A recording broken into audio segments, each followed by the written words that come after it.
The 7th episode of Andor sees Cassian moving forward but through previous settings and plot points, tying earlier seeds together with anything to come next.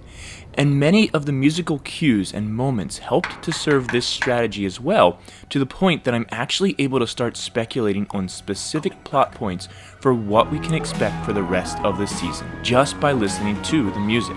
This is Star Wars Music Analysis.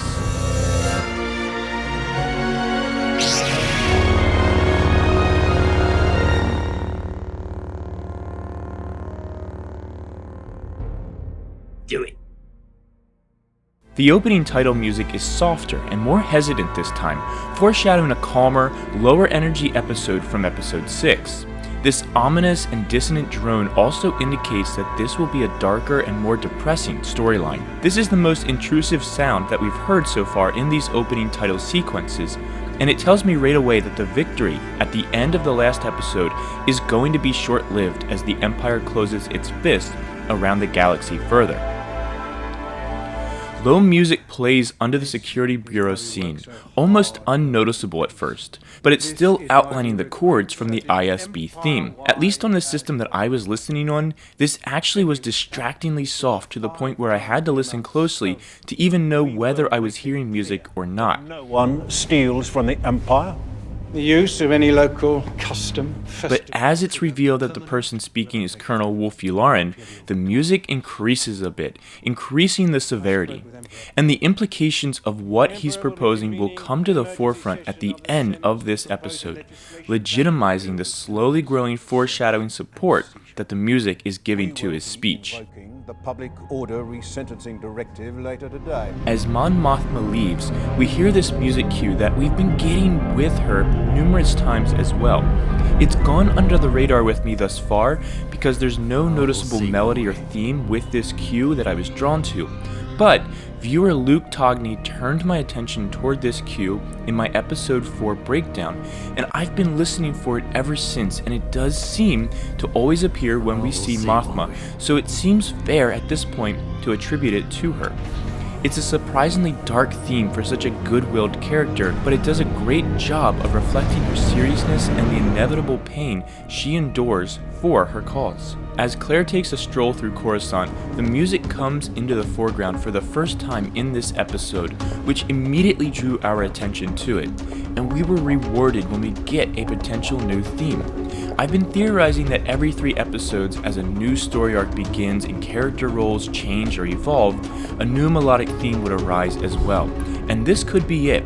Notice how we don't learn anything about Claire yet at all, but her arrival in this scene is still announced by a theme, shaping our depiction of her already. It enters again just a little while later. This time it's softer, but our ears are now alert for it, and the reuse of it helps the theme to immediately reinforce the connection. The low drones softly mirror the bass line of the Imperial theme as the scene with Dedra Meero ends and segues us into the next scene as Cinta Kaz begins her escape or journey into hiding.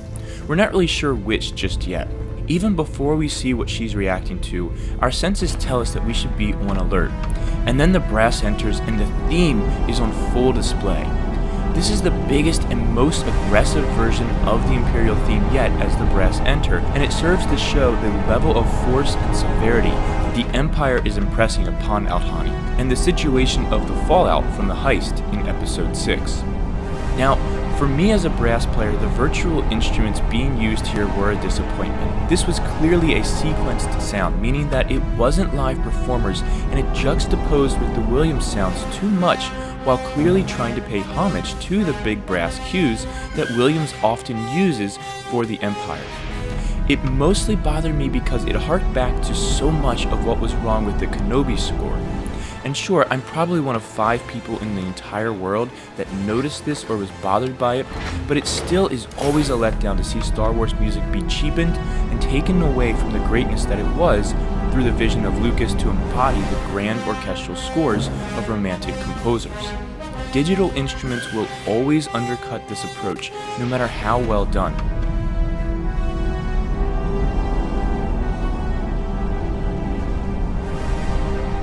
Right after Claire asks Vel to kill Cassian, his theme plays, linking this plot to him further in our minds. But by seeing another cutaway to Cinta before going to Andor, I'm left thinking and wondering how Cinta will play into the survival of Andor as the rebels are now out to get him. And mark my words now, Cinta will play a key role in Cassian not being killed by the rebels. The music just gave that away. As Mon Mothma reveals herself later, her now established theme comes back again. This was actually the moment when I determined that this really is a cue directly related to her.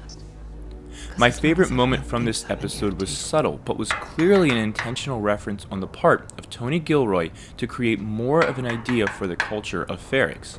As Andor approaches Bix's house, he taps on this metal tank just outside her window.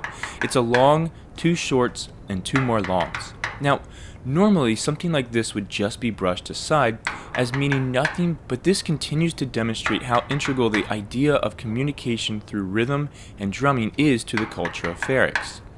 We thought before that these were just one-off moments as the bell tower announces the arrival of a new workday, or that the banging on scrap metal was just alarms, but these rhythms clearly serve very specific purposes to the people and culture of Ferrix and are clearly a deep-rooted part of the traditions and history that they continue to hold on to, likely helping to give the citizens a sense of who they are and where they come from. And I really appreciate that the showrunners took the time to place this little moment into the scene while also using a different rhythm from those heard before. It connects to the earlier scenes while also being a separate rhythm and therefore a separate message. I'm very curious if this concept will come up again, even more pronounced later in the series, now that Cassian is back on Ferrix, and it appears to be becoming the focal point of the eventual finale showdown. As Cassian's sister is brought up again and Kenari is once again mentioned, the chanting variation of his theme returns. Previously, we had always heard this musical cue directly while viewing Kenari flashbacks, and that's been so ingrained in our minds that when we hear it again, our imaginations immediately start picturing the imagery from those scenes and those flashbacks. Those memories actually start to become our memories as the show reminds us through our audible senses while never showing us anything literal, and we have to imagine them for ourselves. The last scene completely juxtaposes the rest of the episode with its music, and the music being wedged in while coming out of a scene that it completely doesn't fit with serves this purpose. I was caught off guard and had to recalibrate myself slightly as it began, but then I realized that I was actually hearing the same music that came up in the brothel in episode 1.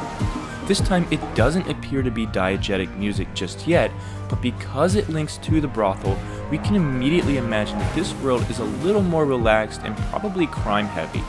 A place that was, at least at one time, designed for more seedy enterprises and endeavors.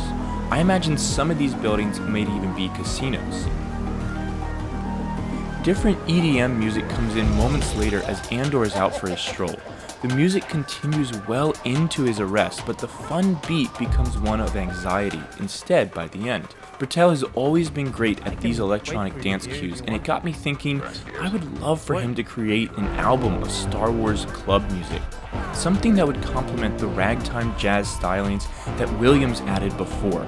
I guess what I'm saying is that I'd really love Nicholas Bertel's Chiz. I really wish they would have named Star Wars music anything else at all. But let me know what you think, preferably not about Jizz, but the show. What do you think of my speculations based on where the music is leading us to? Do you think Ferrix will play another large role in later episodes, or that the talking drums will return? And will Cinta play a role in Cassian's redemption with the rebels later? The music is taking on more and more of a life with every episode, and I am fully on board for it now after being a little hesitant at first. Tell me in the comments below, and let me know if I've missed anything. And before you go, don't forget to like this video and subscribe to learn more about the music of a galaxy far, far away. And as always, may the